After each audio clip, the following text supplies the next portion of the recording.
Спасибо.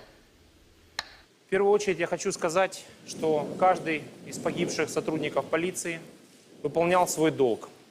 Вся эта ложь, все это вранье, которое распространялось в социальных сетях и подогревалось, что якобы одни сотрудники полиции грабили дом, служба государственной охраны поймала их, они вызвались на поддержку спецподразделения КОРД, и вот они в итоге всех друг друга перестреляли. Это полная, откровенная ложь. Правда в том, что сотрудники уголовного розыска Киева много месяцев разрабатывали опасную банду, которая грабила десятки домов киевлян и жителей Киевской области.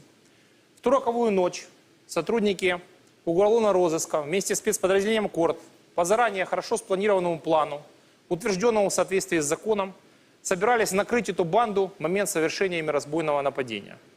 Для того, чтобы понять, что готовили сотрудники уголовного розыска, вспомните фильм «Место встречи изменить нельзя», когда путем долговременного расследования деятельности банды Фокса их заманили в подвал магазина, а затем обезвредили.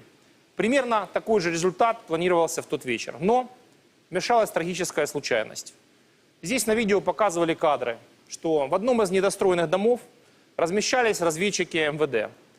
Разведчики – это такая работа, которая требует определенного склада характера, твердости характера. Они не имели права никому разглашать, что они здесь делают ночью.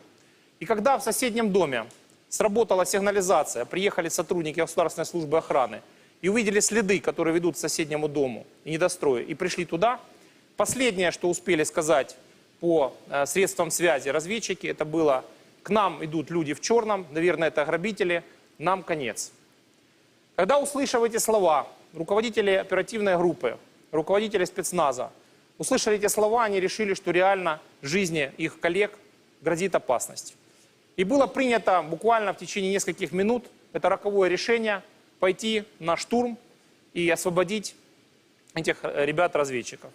В это время разведчики были с наручниками на руках усажены в автомобиль ДСУ.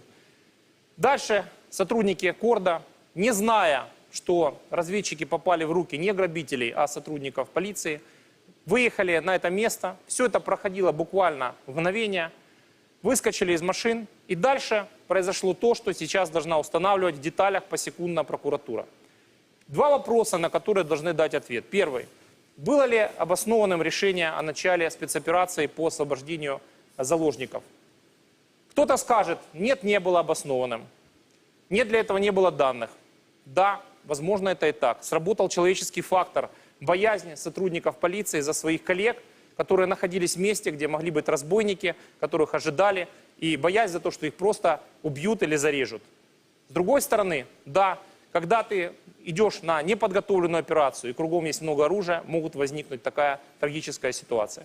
И второй вопрос, самый главный, это вопрос, что сделали сотрудники спецназа и сотрудники госслужбы охраны, когда столкнулись друг между другом. Закон о национальной полиции, статья 46, четко описывает случаи, при которых сотрудники полиции имеют право применять огнестрельное оружие. В частности, без предупреждения оружие можно применять в случае, если сотруднику полиции или другому лицу, находящемуся рядом с ним, грозит смертельная опасность. И сейчас прокуратура должна определить, кто сделал первый выстрел. Или это были сотрудники госслужбы охраны, которые думали, что они задержали разбойников, которые на самом деле были работники разведки. Или же это сделали сотрудники спецназа КОРД.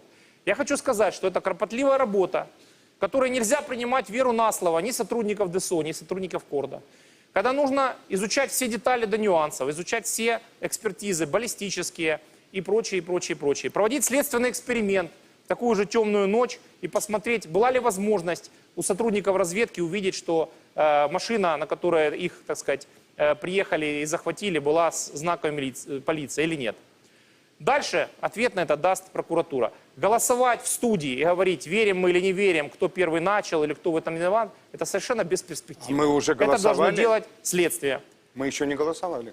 Хорошо, я скажу, голосовать в социальных сетях, а в интернете уже полно было голосований, кто прав, кто виноват, совершенно бесперспективно. Это огромная трагедия, произошедшая ввиду цепи случайностей. Прокуратура должна проверить все и дать ответ. Есть ли лица, принявшие виновное, незаконное решение, которое привело к гибели 5 сотрудников полиции. Такое расследование будет сделано в ближайшее время. Его результаты будут опубликованы. Также скажу, что сейчас в национальной полиции по результатам этой трагедии сделаны серьезнейшие выводы. в каждой подразделении КОРД, в каждой области, в каждом подразделении госслужбы охраны эта ситуация будет в деталях рассмотрена, для того, чтобы никогда больше этого не могло произойти.